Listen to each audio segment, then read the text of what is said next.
दिल्ली और आसपास के तमाम इलाकों में यानी पूरे दिल्ली एनसीआर में 9 नवंबर की रात में और 10 नवंबर की सुबह बारिश हुई। ये बारिश दिल्ली एनसीआर के लिए खास है क्योंकि पिछले कई दिनों से दिल्ली एनसीआर प्रदूषण से बुरी तरह से परेशान था, जूझ रहा था। AQI लगातार 600, 700 और कहीं कहीं पर 800 को भी टच कर रहा था और लगातार हर कोई यही दुआ कर रहा था कि अब दिल्ली एनसीआर में अगर कुछ बारिश हो तो इस प्रदूषण से थोड़ी राहत मिले। यही हुआ भी। 9 नवंबर की रात में और 10 नवंबर की सुबह बारिश हुई तो AQI भी जो 700, 800 टच कर रहा था वो कई स्थानों पर 100 या 100 से भी नीचे आ गया। यानी ये बारिश दिल्ली एनसीआर के लिए प्रदूषण से एक राहत लेकर आई है। पिछले कई दिनों से जहरीली हवा में सांस ले रहे लोगों को एक बार फिर से अब साफ हवा नसीब हुई है। बारिश के बाद प्रदूषण के कण भीग गए और आसमान साफ हो गया। हालांकि बारिश से तापमान भी कम हुआ है और अब ठंड भी बढ़ सकती है। दिल्ली एनसीआर के कई इलाकों में सुबह सुबह झमाझम बारिश हुई। बारिश के बाद राजधानी का आसमान साफ हो गया। आज कई दिनों से प्रदूषण से बेहाल लोगों को साफ हवा में सांस लेने को मिल रहा है। मौसम विभाग ने 10 नवंबर को भी बारिश के आसार जताए हैं। 10 नवंबर की सुबह भी बारिश हुई है और दिन में और भी बारिश दिल्ली एनसीआर के अलग अलग इलाकों में हो सकती है। दिल्ली के तमाम इलाके ऐसे हैं जहां कल तक धुंध छाई हुई थी। ये धुंध सर्दियों की वजह से नहीं थी, प्रदूषण की वजह से थी।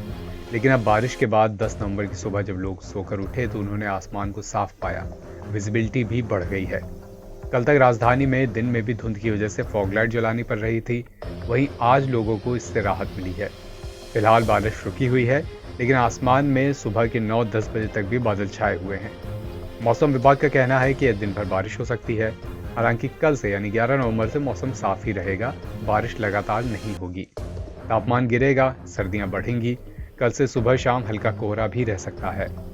लेकिन प्रदूषण से जो दिल्ली एनसीआर को समस्या हो रही थी उससे एक बड़ी राहत ये बारिश जरूर दे गई है। दिल्ली में बड़े प्रदूषण से निजात दिलाने के लिए दिल्ली की सरकार कृत्रिम बारिश पर भी विचार कर रही थी और इसे दिवाली के बाद कभी भी कराया जा सकता था।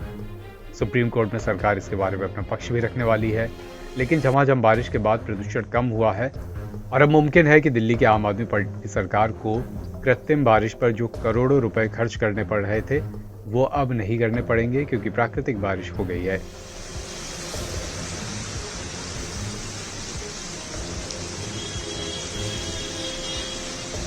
बता दें कि कृत्रिम बारिश पर एक बड़ा खर्च आता है। कृत्रिम बारिश को लेकर इस समय दिल्ली में तेजी से तैयारियां चल रही हैं। IIT कानपुर के अनुसार इसमें प्रति वर्ग मीटर 1 लाख रुपए का खर्च आता है। इतने बड़े खर्च से बचने का एक ही उपाय था कि इससे पहले ही दिल्ली एनसीआर में बारिश हो जाए और 9-10 नवंबर को बारिश हो भी गई। इससे बड़ी तौर पर प्रदूषण पर फिलहाल राहत मिलेगी।